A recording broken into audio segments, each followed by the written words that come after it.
Hello friends, मैं हूं the people Rana. काफ़ी दिन से मतलब काफ़ी 1-2 महीना हो गया होगा शायद मैंने वीडियो नहीं डाली कोई। तो आज मैं एक नई वीडियो डाल रहा हूं जिसमें मैं आपको सिखाऊंगा फैक्टराइज कैसे कर सकते हैं by splitting the middle term method.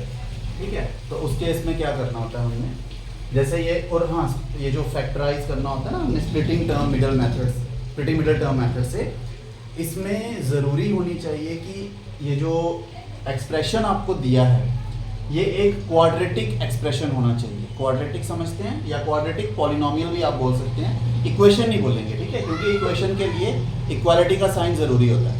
तो ये एक क्वाड्रेटिक पॉलिनोमियल है, ठीक है, जिसमें एक इसकी डिग्री कितनी है 2। ठीक है, तो अब स्प्लिटिंग मिडल टर्म में क्या होता है कि आपने क्या करना है, इसका एक्स स्क्वायर का कोफिशिएंट लेना है। ठीक है, एक्स स्क्वायर कोफिशिएंट मतलब इसके साथ जो नंबर लगा है वो क्या है, कुछ भी नहीं है, तो दैट मींस 1, कुछ ना हो तो 1। और फिर लेनी है कांस्टेंट टर्म। ठीक है, कांस्टेंट टर्म कितनी है, लेकिन साइन के साथ लेना, साइन के बिना मत लेना। इसका साइन क्या है माइनस, और इसको मल्टीप्लाई कर देना -168 के साथ, तो मल्टीप्लाई करके आएगा -168। उसके बाद लेनी है मिडल टर्म। मिडल टर्म जो है वो है 13। और कंफ्यूज नहीं होना है कि यार ये क्या आ गया 13, मतलब कि ये मेथड आपने करना ही करना है। मतलब पहले आपने इसका कोफिशिएंट और जो लास्ट वाली जो कांस्टेंट टर्म है उन दोनों को मल्टीप्लाई करके देख लेना है, और जो मिडल टर्म होगी उसको साइन के साथ लेना। हाँ, एक चीज़ का खास ध्यान रखना कि यहाँ पे एक्स को इंक्लूड मत करना। जो रफ वर्क आप कर रहे हैं, ये रफ वर्क है आपका, इसमें एक्स को इंक्लूड मत करना। ठीक है, तो अब आपने क्या करना है, दो नंबर्स ऐसे लेने हैं जिनको मल्टीप्लाई करके 160 -168 आता हो, साइन को हम बाद में देखेंगे, 168 आता हो, और उन्हीं को ऐड करके 13 आता हो। ठीक है, अब एकदम से, अब आपने बहुत सारे स्टूडेंट्स ने ये मेथड किया भी होगा, लेकिन प्रॉब्लम ऐसे ही क्वेश्चंस में आती है। मैं तभी क्वेश्चन ही मैंने वैसा ले लिया कि जिसमें आपको मल्टीप्लाई करने के लिए जो दो नंबर होने चाहिए उसको मल्टीप्लाई करके आना चाहिए। 168 एक बड़ा नंबर है ना, थोड़ा बड़ा नंबर है, तो एकदम से आपके माइंड में नहीं आएगा कि यार वो दो नंबर कौन से होंगे जिनको मल्टीप्लाई करके ये आ जाए और उन्हीं को ऐड करके 13 आ जाए। तो उसके लिए एक छोटी सी ट्रिक बताता हूँ। उसमें क्या करना है आपने, ये वाली जो चीज़ है ना जिसको मल्टीप्लाई में देखना है आपने, उसके आप फैक्टर्स निकाल लो। ठीक है, 168 की प्राइम फैक्टराइजेशन कर लो।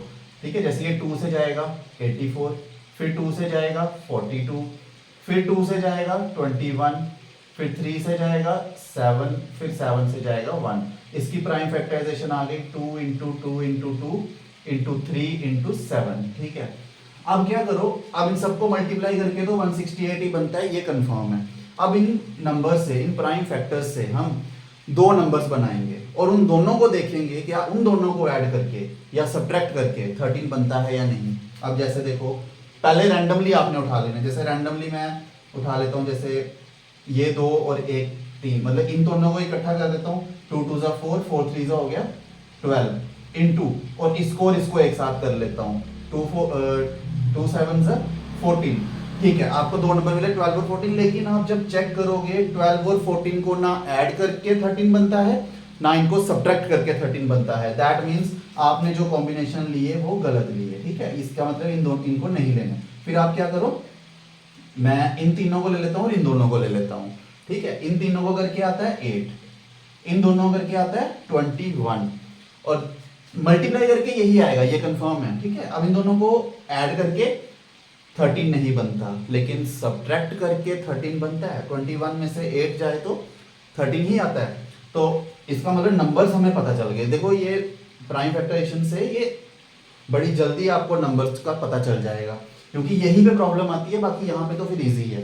ठीक है, तो अब यहाँ पे 8 और 21 को अगर अब साइन का देखना, अब क्योंकि हमें -168 चाहिए, तो मान लेते हैं हम माइनस इसके साथ लगा लेते हैं, तो हमें -168 मिल जाएगा। इन्हीं दो नंबर्स को हम ऐड करते हैं, तो देखो बड़े नंबर का साइन प्लस है, एक माइनस का है, तो माइनस करना है 13, और बड़े नंबर का साइन है ये, यानी कि आपको जो चाहिए वो दोनों नंबर्स आपको मिल गए। और वो दो नंबर्स हैं -8 और 21। इन दोनों को अब यहाँ यूज करना है, और इन दोनों को कहाँ यूज करना है, पहले मैं यहाँ लिख देता हूँ स्प्लिटिंग मिडल टर्म, ताकि आपको पता चल जाए कि ये वाला मेथड करते हैं हम। ये मैंने बताया भी वैसे वीडियो के स्टार्ट में तो स्प्लिटिंग मिडल टर्म मतलब स्प्लिट क्या होता है, ब्रेक करना, ठीक है, मिडल टर्म को ब्रेक करेंगे। अब कैसे ब्रेक करना है वो ध्यान से देखिए। पहले एक्स स्क्वायर को एज इट इज लिखना है, जो भी होगा 2x स्क्वायर होगा 5x स्क्वायर होगा जो भी होगा वो एज इट इज, और लास्ट वाली जो टर्म होगी उसको भी एज इट इज लिखना है, और जो मिडल टर्म है उसको एज इट इज नहीं लिखना, उसकी जगह आपने ये दो नंबर्स लिखने हैं अलोंग विद देयर साइंस। जैसे इसका साइन है माइनस, तो -8 साथ में ये वाला x आएगा। हम इस मिडल टर्म की जगह ये दो नंबर्स लिख रहे हैं, और आगे प्लस का साइन है इसके साथ 21 के साथ, तो आ जाएगा 21x। ठीक है, मिडल टर्म स्प्लिट हो गई। अब इसको हम फैक्टराइज करेंगे, तो किस तरीके से करना है, पहले इन दोनों में से कॉमन क्या क्या आता है, और दो में से ही देखना है, इन दोनों में से और इन दोनों में से। इन दोनों में से कॉमन आता है x, तो ब्रैकेट में इसकी जगह बचेगा x, ये 2x थे, एक बाहर निकल गया, आगे माइनस का साइन है, इसमें से भी x निकला तो सिर्फ 8 बचा, ब्रैकेट क्लोज कर देनी है, आगे में से मत देखना, फिर आगे अलग से देखना इन दोनों के लिए। अब 21 और 168 में से कॉमन क्या था, देखो 21 बनता था 7 3 21, तो 21 और कितने जा 8 जा, यानी कि 21 कॉमन आ सकता है। और हाँ, जो साइन यहाँ पे होगा वही साइन कॉमन लेना, अगर बाई चांस यहाँ पे माइनस होता तो आप यहाँ पे माइनस लेते और अंदर दोनों के साइन भी चेंज करते, इन चीज़ों का ध्यान रखना है। अच्छा, 21 जब लिया तो यहाँ पे x ही बचा, माइनस का माइनस आएगा, ये साइन चेंज नहीं करना क्योंकि बाहर आपने प्लस निकाला है, अगर बाहर माइनस होगा तो ये साइन चेंज करना है। और 68 की जगह आ जाएगा 8, क्योंकि 21 इंटू 8 होता है 168। उसके बाद अब हाँ, और एक चीज और होती है इसमें, अब जैसे ही आपने ये स्टेप किया, आपको ये जो दो ब्रैकेट्स में जो एक्सप्रेशन आपको मिल रहे हैं ये दोनों सेम होने चाहिए, इसी से पता चलता है आपने बिल्कुल सही किया है। तो अब आपके पास दो फैक्टर्स मिल गए, एक तो जो ब्रैकेट में आया वो है x माइनस 8, इसको एक ही बार लिखना होता है, और दूसरा है x प्लस 21, तो ये दूसरा फैक्टर, तो ये फैक्टराइज हो गया। यानी कि अगर आप इन दोनों एक्सप्रेशंस को मल्टीप्लाई करोगे तो आपको फिर से ये एक्सप्रेशन मिल जाएगा। ठीक है, एक और पार्ट ले लेते हैं। अब एक और पार्ट है, जैसे x square minus 39x plus 380, ये भी मैंने पार्ट वैसा ही ले लिया जिसमें नंबर थोड़ा सा बड़ा था। ठीक है, जैसे अब इसको करेंगे, जब इसका भी हम वैसे ही करेंगे। ठीक है, यहाँ से थोड़ा रफ वर्क हम यहाँ पे ले लेते हैं, यहाँ पे जगह कम है। अच्छा, अब यहाँ पे जो एक्स स्क्वायर कोफिशिएंट है स्टार्ट वैसे ही करना है, वो है 1, और लास्ट वाली जो कांस्टेंट टर्म है, ठीक है, विदाउट एक्स, वो है 380, तो मल्टीप्लाई करके आ गया 380। मिडिल टर्म है -39। अब आपने दो नंबर्स ऐसे जिनको मल्टीप्लाई करके 380, उन्हीं को ऐड या सब्ट्रैक्ट करके -39 आता हो, बट अब 380 एक बड़ा नंबर है तो इसको करना थोड़ा सा मुश्किल है, तो वही फैक्टराइज वाला मेथड कर लो, प्राइम फैक्टराइजेशन वाला। 380 के प्राइम फैक्टराइजेशन देखो, अब इसकी प्राइम फैक्टराइजेशन करने लगूंगा तो वो भी बहुत बड़ी जाएगी, लेकिन मेरे पास भी इसका प्राइम फैक्टराइजेशन करने का भी एक तरीका है। वो कैसे तरीका है, उसके क्यों था, छोटा ही था वो, ज्यादा लंबा नहीं चला।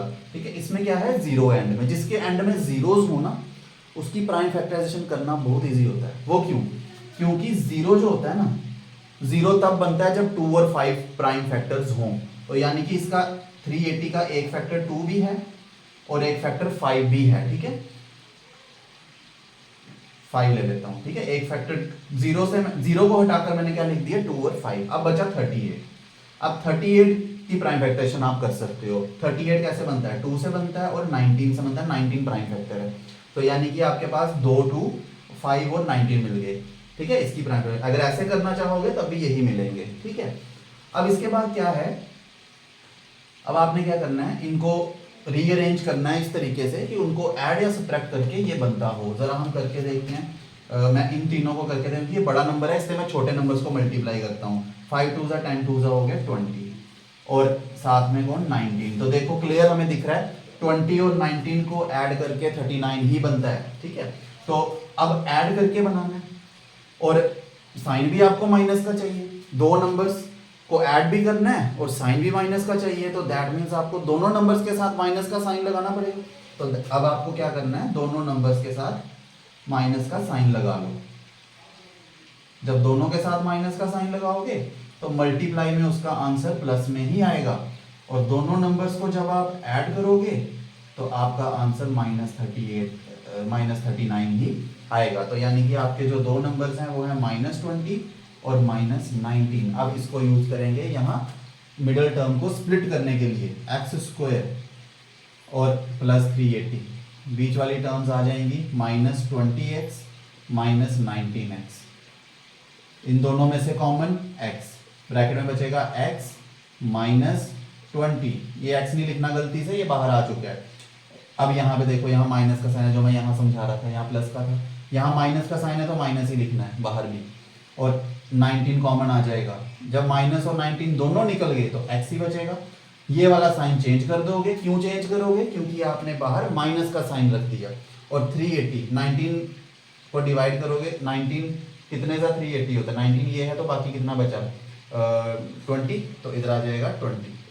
ठीक है, तो तो दोनों सेम आया ब्रैकेट में, तो आपके दो फैक्टर्स मिल गए, एक है x -19 और एक जो ब्रैकेट में आता है x -20, तो ये इसके फैक्टर्स आ गए दोनों। ठीक है, तो अब और अगर किसी के पास कोई एक्सप्रेशन होगा जो सॉल्व नहीं हो रहा, लेकिन हाँ ये कुछ ही एक्सप्रेशंस होते हैं जो सॉल्व होते हैं, सारे एक्सप्रेशंस में ये जो स्प्लिटिंग मिडल टर्म मेथड है वो नहीं लगता, क्योंकि बहुत सारे एक्सप्रेशंस ऐसे होते हैं जो फैक्टराइज नहीं भी हो सकते हैं। ठीक है, तो फिर भी अगर किसी को कोई डाउट होगा तो वो मुझे कमेंट्स में बता सकता है। तो वीडियो को ज़्यादा से ज़्यादा शेयर कीजिए, लाइक कीजिए, ज़्यादा से ज़्यादा लोगों के पास पहुंचाइए ताकि उनको ये जो चीज़ें हैं पता चलें। ठीक है, थैंक यू।